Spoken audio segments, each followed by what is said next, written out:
Hi and welcome to my kitchen. I'm so happy you're here. Today's class is being sponsored by a wonderful family, the Superstain family, by Judy and her family. Judy went with me to Ukraine last year. I miss you, Judy. And it is being sponsored in honor of Bracha Tzivia bas Kלמן Zisook on our 13th Yohrtzeit.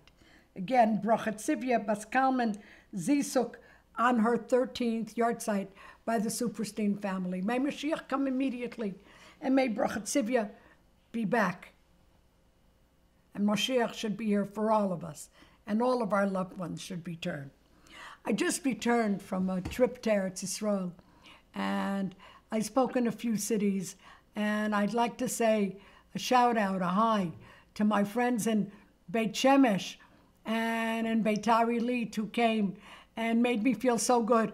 I didn't know we had so many listeners or watchers of Coffee with Miriam in Eretz Yisrael. It was nice to meet you face to face.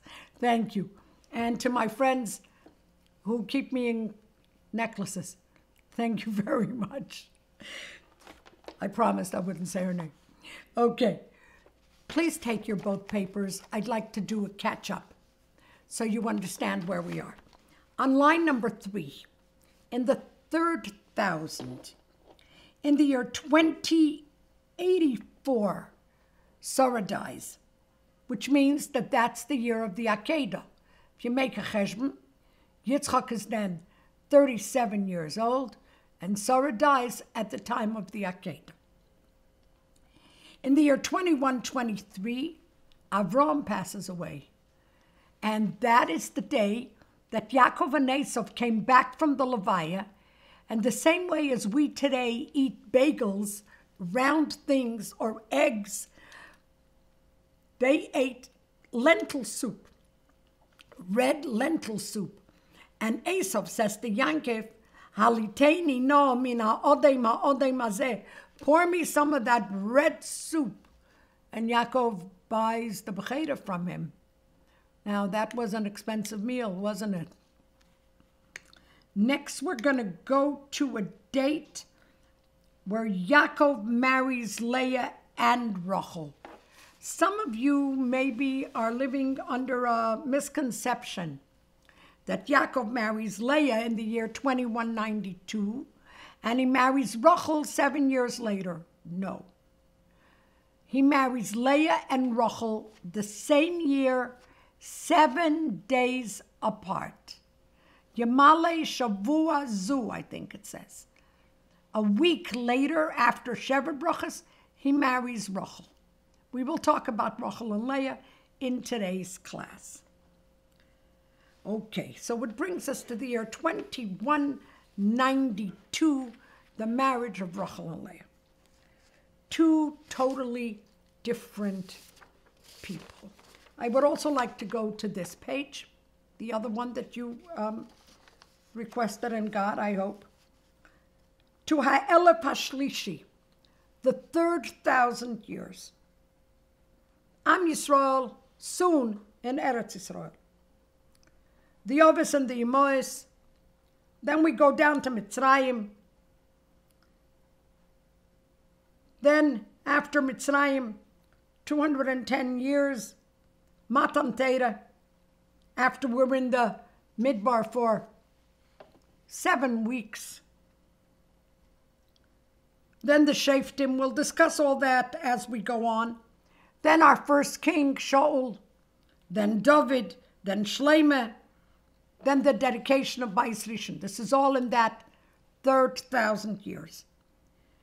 It's the third day of the week. Remember, I discussed that each 1,000 year is a day. And what's created that day is nature, trees, and grass. And the sphera of the first day is chesed, you know, right? Sphera of the second day is gvura, because too much chesed is not good, so there has to be gvura. So the sphera of the third day is the marriage of chesed and gvura, and that's tiferes.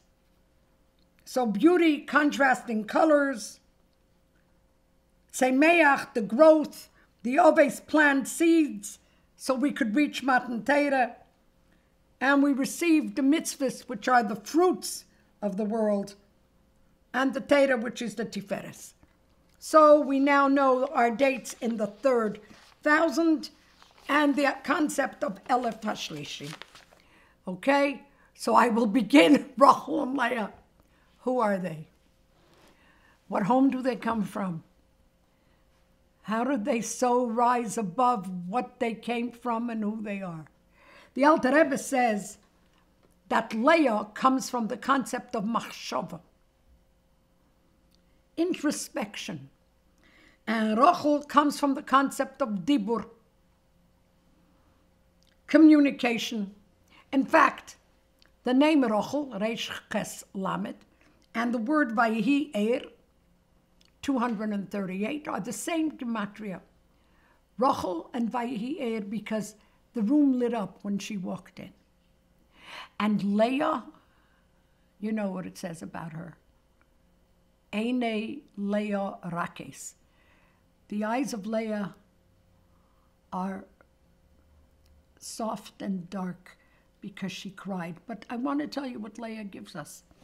Like we said, Chava gives us the Keach HaTshuva, and Sora gives us the Keach of Chinuch, parameters, and Rivka gives us selflessness, and Leah gives us tefillah, to daven for the impossible.